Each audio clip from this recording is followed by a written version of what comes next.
اور قرآن مجید فرقان حمید میں رب نے فرمایا سورۃ الاعراف کی آیت نمبر 33 میں قل انما حرم ربی الفواحش ما ظہر منها وما بطن والاسم والبغی بغیر الحق. کچھ تو وہ لوگ ہیں نا جو سریعام گناہ کرتے ہیں، اور کچھ ہمارے جیسے ہیں جو چھپ کے گناہ کرتے ہیں، جو سمجھتے ہیں کہ شاید مجھے فلاں نہیں دیکھ رہا، فلاں نہیں دیکھ رہا، میں چھپ کے جو کر رہا ہوں. اللہ تبارک و تعالیٰ نے پیارے نبی صلی اللہ علیہ وسلم کو فرمایا نبی آپ ہی اعلان فرما دیں، ان کو بتا دیں انما حرم ربی الفواحش ما ظہر منها وما بطن. برے کام جتنے بھی ہیں چاہے کوئی ظاہر کرے چاہے کوئی چھپا کے رکھے، رب نے سب کو حرام کیا ہے. یہ سارے اللہ نے حرام فرمائے ہیں. کوئی بھی برا کام ہے وہ حرام ہے، وہ چاہے کسی کو دکھلا کے کیا جائے چاہے چھپا کے کیا جائے، وہ چاہے نہ حق زیادتی ہو کوئی بھی ہو. اللہ نے قرآن مجید میں فرمایا نبی آپ اعلان فرما دیں برائی کا کام کوئی بھی ہے، کوئی بھی کرے گا کسی بھی جگہ پہ کرے گا اللہ اس کو سزا ضرور دے گا. اور فرمایا وَأَن تُشْرِكُوا بِاللَّهِ مَا لَمْ يُنَزِّلْ بِهِ سُلْطَانًا، اور اللہ کے ساتھ شریک ٹھہرانا یہ بھی بڑا گناہ ہے. اور فرمایا وَأَن تَقُولُوا عَلَى اللَّهِ مَا لَا تَعْلَمُونَ، ان لوگوں کو فرمایا جو اللہ کی طرف ایسی ایسی باتیں کرتے ہیں، ایسی نسبت کرتے ہیں جو اللہ تبارک و تعالیٰ نے فرمائی نہیں ہے. فرمایا وَأَن تَقُولُوا عَلَى اللَّهِ مَا لَا تَعْلَمُونَ، اے نبی وہ لوگ جو باتیں کرتے ہیں اللہ کی طرف وہ نسبتیں کرتے ہیں جو اللہ نے باتیں فرمائی نہیں ہیں، ان کو بتا دیں کہ ہم نے یہ ساری باتیں حرام فرمائی ہیں.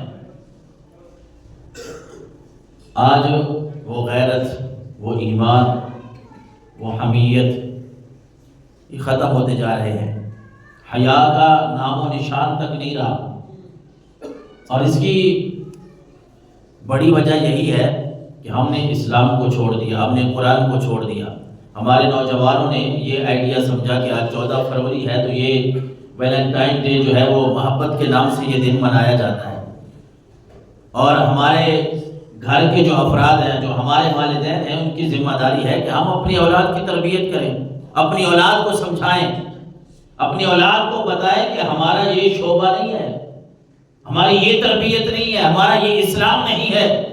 اللہ تبارک و تعالیٰ کے نبی صلی اللہ علیہ وسلم نے فرمایا، حضرت سعد بن عبادہ کا قول ہے، حضرت سعد بن عبادہ انہوں نے کہا لو رأیت رجلا مع امرأتی لضربتہ بالسیف غیر مصحف.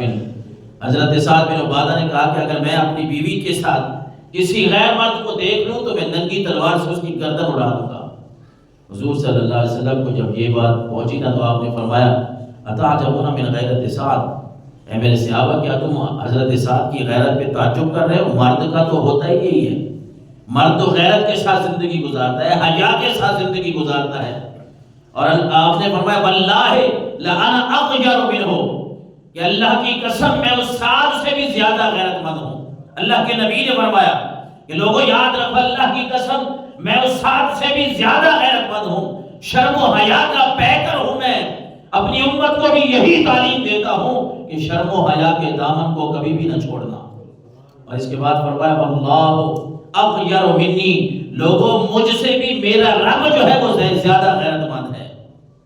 یہی وجہ ہے کہ اللہ تبارک و تعالیٰ نے اسی غیرت کی وجہ سے یہ جتنے بھی حرام کام ہیں، فواحش ہے، برائیاں ہیں، رب نے سب کے دروازے بند کرنے کے لیے کہا ہے کہ کوئی بھی برا کام کرے گا میری غیرت گوارا نہیں کرتی، میری غیرت گوارا نہیں کرتی. اس کو دنیا میں بھی سزا ملے گی اور آخرت میں بھی سزا ملے گی. اور رسول اللہ صلی اللہ علیہ وسلم نے فرمایا الحیاء والعی شعبتان من الایمان، حیا اور خاموشی جو ہے یہ ایمان کی دو شاخیں ہیں. ایمان کی دو شاخیں کیا ہے؟ حیا اور خاموشی. اور اس امت میں، اس ماحول میں یہ دونوں چیزیں کم ہوتی جا رہی ہیں. صرف آج کے دن کی خیر بات ہم نہیں کرتے کہ 14 فروری ہے اور نوجوان مختلف قسم کی بے حیائی میں پڑتے ہیں. ہمارے ویسے ہی حیا چلا، ہم اپنی شادی بیاہ کو دیکھ لیں، اپنے گھر کا ماحول دیکھ لیں. ایک وہ وقت تھا، وہ زمانہ تھا کہ ہماری مائیں بہنیں جو ہیں، چاہے وہ باپ بیٹھا ہو، بھائی بیٹھا ہو، ننگا سر نہیں کرتی تھی. انہیں پتا تھا کہ یہ ہمارے شرم و حیا کے خلاف ہے، یہ ہمارے شرم و حیا کے خلاف ہے. شرم و حیا کا تقاضا یہی ہے کہ چاہے باپ ہی کیوں نہ موجود ہو، بھائی سامنے کیوں نہ موجود ہو، ہم نے اپنے جسم کو ڈھانپ کے رکھنا ہے. پھر یہ دوپٹہ آہستہ آہستہ سلگتا ہوا یہ گردن تک آ گیا اور پھر گردن سے ہی غائب ہو گیا۔ یہ حیا، اللہ کے نبی نے کیا فرمایا؟ الحیاء والعی شعبتان من الایمان، کہ حیا اور خاموشی دو ایمان کے شاخیں ہیں، ایمان کے شعبے ہیں۔ ہم تو مسلمان ہیں، ہم دوسروں کا کیوں گلا کریں، اپنے گریبان میں ہم جھانکیں۔ اور اللہ کے نبی اللہ نے قرآن مجید میں فرمایا یا ایھا الذین آمنوا لا تقربوا الزنا، ایک ہے کہ زنا نہ کرو، ایک اللہ نے قرآن میں فرمایا لا تقربوا الزنا، زنا کے قریب ہی نہ جاؤ۔ مفسرین نے لکھا ہے کہ جتنے بھی طریقہ کار ہیں برے کاموں کی طرف جانے کے لیے وہ سارے کے سارے حرام ہیں۔ وہ فون پہ بات کرنے تک کی بات ہو، وہ آمنے سامنے دیکھنے کی بات ہو، وہ کسی خط اور چٹھی کے ذریعے ہو، جتنے بھی معاملات ہیں، اس لیے اللہ تبارک و تعالیٰ نے فرمایا لا تقربوا الزنا، برائی کے قریب ہی نہ جاؤ۔